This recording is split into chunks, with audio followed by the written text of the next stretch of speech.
that with your almost 25 plus years of experience, which seems incredibly hard to believe, that you could which started in the U.S. Air Force, which thank you so much. Um, if you could kind of take us through a snapshot of your career, and then we can go from there into feedback now, and what the challenges are and the customer experience is as you see it.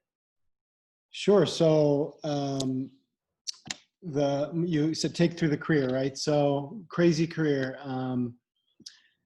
What was it? 7 years active duty in the Air Force. I worked on stealth technology. The first part of my career was the stuff you can't talk about. The last couple of years was like, it was also stuff you can't talk about, but it was basically software development. So it started to get me into technology that I could apply to the non-military world. Got out, did business school, did a startup. So I experienced the whole, what it's like to run a company that's got to pivot really, really fast and all that other stuff. And then quickly, that my timing was bad with that because that was the first crash of the market, 2000, I think. And then that started me on my 10-year stint as CIO of the Museum of Modern Art.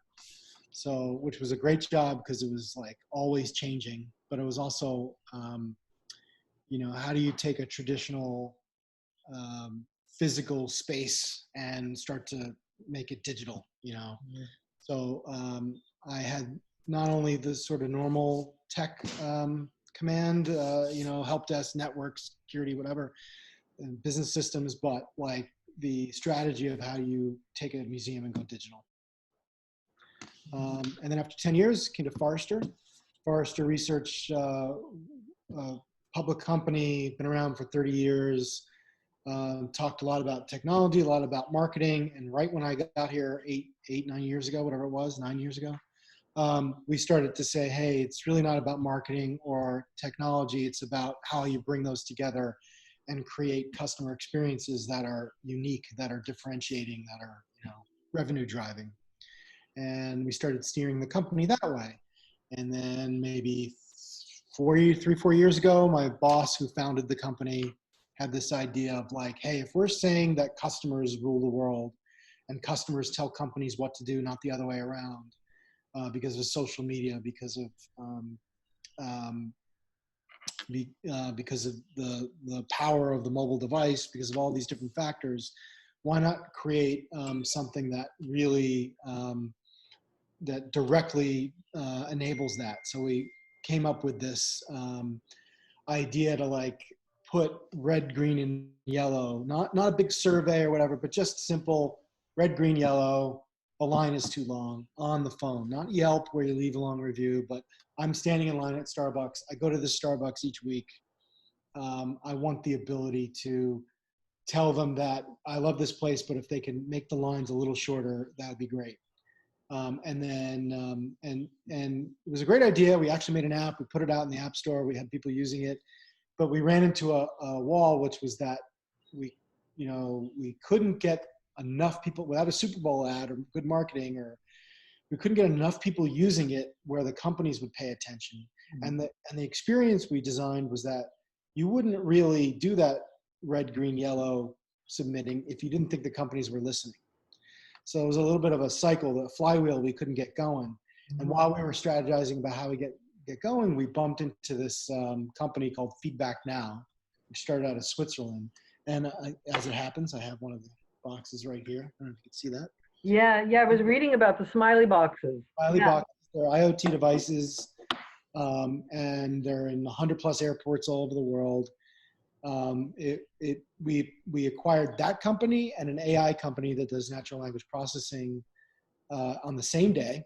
And the idea was to put them together to create something new, something different that is like not just red, green, and yellow, but the ability to like get some short feedback, coalesce it, figure out what the trends are.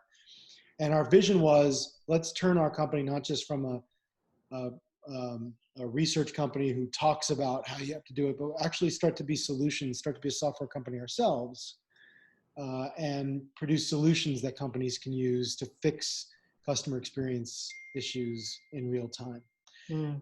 And me, myself, my journey was, the tech enabler of that, And at some point I'm just like, why do we need all these product people and tech people? The future is tech product people who understand business and tech, put it together. You don't need all these people. You just need kind of me. So I decided to step out of the CIO role and basically take over this business, which we're running as a separate company almost. Mm-hmm. My own marketing, my own sales, my own whatever. And it's a very different business than Forrester, which is another reason we tried to separate it. So that was a very, very long answer to a very short question, but it's a long tail, as you can imagine. Yeah, and a great journey. Yeah, I love being on the business side of it now. What a serendipity that you were, because we had lunch when you were telling me about the red, green, and yellow, and that you were trying to launch that. And then what a serendipity that you find a company that's got a like-minded thinking that your company acquires. Oh yeah, it was. Well, it wasn't super unique, red, green, yellow. But there's a million people have emojis everywhere. Yeah. This company had they solved the solution in a really particular genius way. They made a very flexible IoT device that is hardened. It can be put in a stand. It can be put on the wall. It could be, like they just basically built their solution around flexibility. And they got a lot of European market, but they hadn't really gone into the US market. So with the acquisition, we were trying to boost the technology, go with that flexibility and create new solutions. And also, as Forrester, we want the data as well. So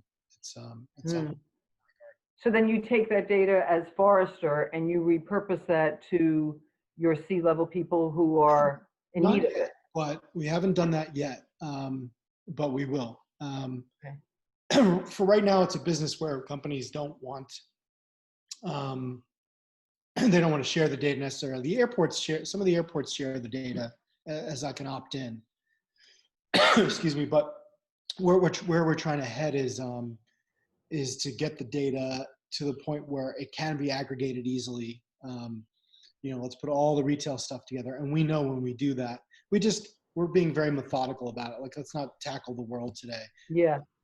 Stabilize the technology and make sure it can be modernized and scaled. Check. Let's, and COVID threw in a whole bunch of left turns that we'll talk about, but change the solution to be a little, not just about red, green, and yellow, but all sorts of ways to be real-time CX enabled.